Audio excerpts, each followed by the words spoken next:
controversy. Oh, gosh. OK, here we go. On 8, yeah? Just look at me, ignore the cameras. It's 10 to 3, you're watching Sky News. It is 75 years since the liberation of the Nazi death camp Auschwitz, and world leaders have been gathering today in Jerusalem to commemorate the Holocaust. Although there is no exact figure on the number of people killed at the concentration camp, historians estimate 1.1 million people, mostly Jews, died in the extermination camp. Well, Ernst Israel Bornstein had to endure 7 concentration camps, and he wrote down his memoirs, which were published in Germany in 1967. His daughter, Noemie, has spent the last 5 years translating her late father's memoirs into a book called The Long Night, and she joins me now. Noemie Lopian, really good to have you with us here on Sky News today. What was it like to live your father's experience through his own words in putting this book together? I was initially incredulous that something like that could happen to any human being. It was disbelief, horror, anger, and eventually great sadness. And in order to quell these instincts, I felt I had to do something about it. And that made me become a Holocaust educator. It was cathartic translating my father's book, because that was the only way. My father died when I was 12. I had a relationship again as adult to adult. And I loved reading the way he wrote, often quite in metaphors.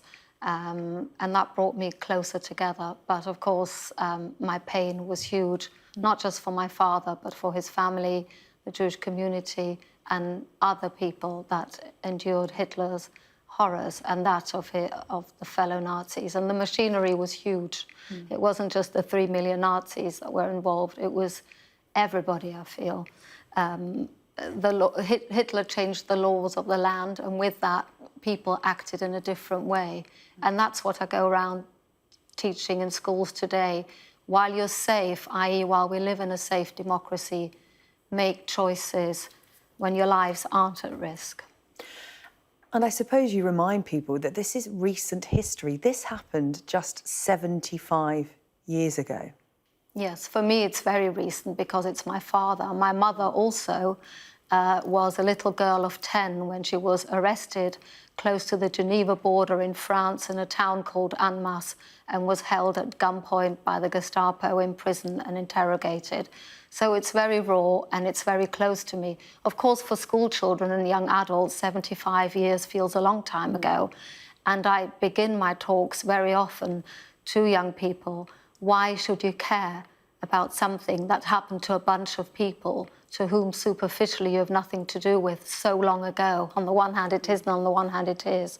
And I say that it was a shared loss, the loss of people. It was humanity's loss, because it was on such a colossal scale. So many people were involved on both sides, victims and perpetrators. How do you find relevance for people, particularly for young people? Because as you said, 75 years ago isn't a long time ago, but to a child it is, And how do you make it relevant to their lives? Because we were listening to Prince Charles speaking in Jerusalem earlier, and he was saying that issues like hatred, prejudice, dehumanisation, words being used as weapons, you can see parallels from what happened during the Holocaust right up until today. So how do you make it relevant to children? Absolutely, and I think it's paramount to draw these parallels. I say to children that Hitler and his likes were ordinary people. We're all made of the same. We're human. We belong to one people. We belong to the same race. That's the human race. And we all have the ability to be good and evil, and I literally do that. And we can make choices of how we want to be.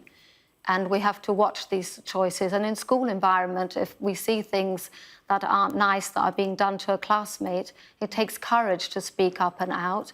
And I don't ask for courage, but I ask for ways that they feel comfortable in finding. They could go up afterwards and share the classmates' distress and find a way and go to a teacher how to help. So there are always ways we as adults can write in or express ourselves the way we feel easiest to express. I am distraught with the rise of anti-Semitism globally, the hatred, But what I feel that the leader of the opposition party, Jeremy Corbyn, allowed is for the language to be permissible, for the hateful language, and that can turn to acts. The Holocaust didn't start with a Holocaust. It started with acts of hatred. We're all capable of hating, but we don't have to act. And I do feel we are inherently racist, that we have to work on ourselves. Human beings like herds. We follow the same. We see that on social media. We like our echo chambers, but we have to be educated to call out differences.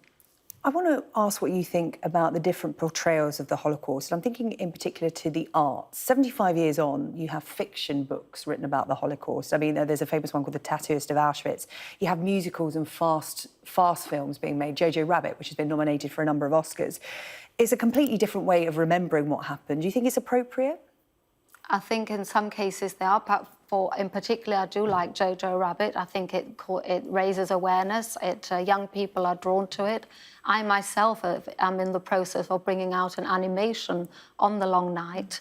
So, but of course, that is a real story. But I do believe we should use true stories. There's so many about, unfortunately, rather than fiction on this subject matter.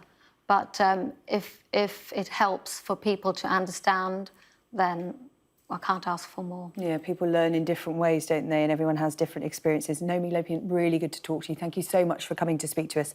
75 years commemorating the Holocaust. Thank you. Thank you. That was really interesting. Thank you.